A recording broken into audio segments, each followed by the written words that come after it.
Hello and welcome back to Technically Speaking. Today we're going to talk about hiring and leadership. As a manager, one of the things I feel most strongly about is how I hire people for my team because my team is important. And I have a few key rules that I like to follow, and many of these are in conjunction with our amazing Uncork talent acquisition team. They are lifesavers. But first, I always want to make sure our candidates are comfortable. In the office, this could have meant getting them a bottle of water or giving them a break between interview slots. Remotely, I make sure to ask if they need a minute or two before we get started, especially if the previous interviewer ran long. Make sure that we offer them any accommodations so they don't need to ask if they need them for the interview. But most importantly, make them feel like a valued individual. Secondly, be aware that you're both interviewing each other. This means not only explaining the role and getting your questions answered about their capabilities or proficiencies, but also allowing time for them to ask questions.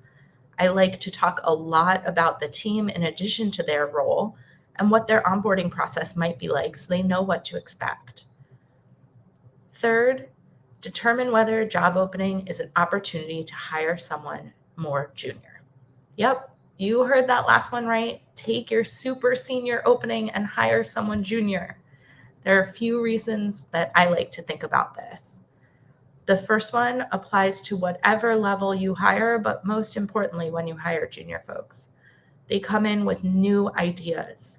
Candidates just graduating college or high school or a boot camp haven't been told that the only way to do something is X. They bring a breath of fresh air and creativity that all of our teams need sometimes. Second, creating a culture of questions. We all know that I love a good question. I like asking and answering and investigating them. But when you hire new employees and give them a mentor, you can start to create a culture of questions. It's really hard to ask a question when you've been at a company, a team, or industry too long, and you think somebody's going to judge you for not knowing. But when we encourage our newest team members to ask questions, we also remind the rest of our team that it's okay and encouraged to ask those questions.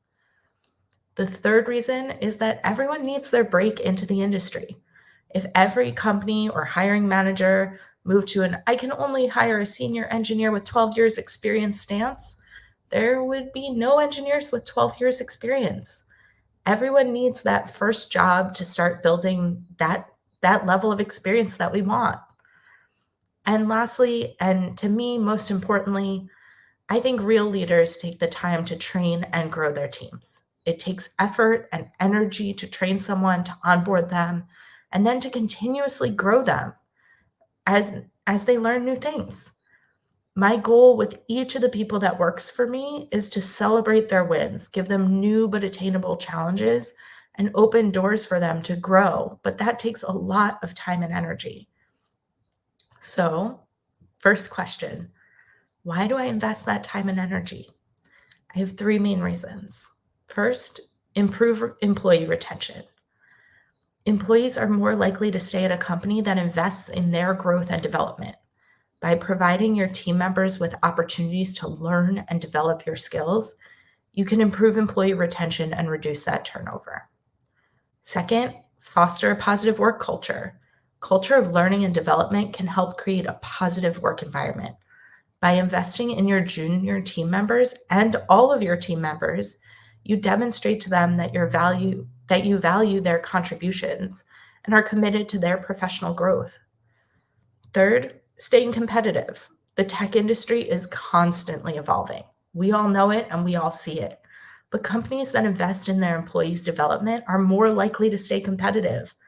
By growing your junior developers' skills, you can ensure that your team stays up to date with the latest technology and industry trends.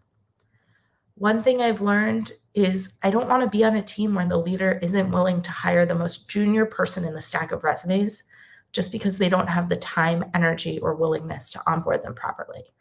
So this week, take a look at the open roles on your team and ask yourself, can I hire somebody more junior? We'll see you back next week talking about more topics in tech.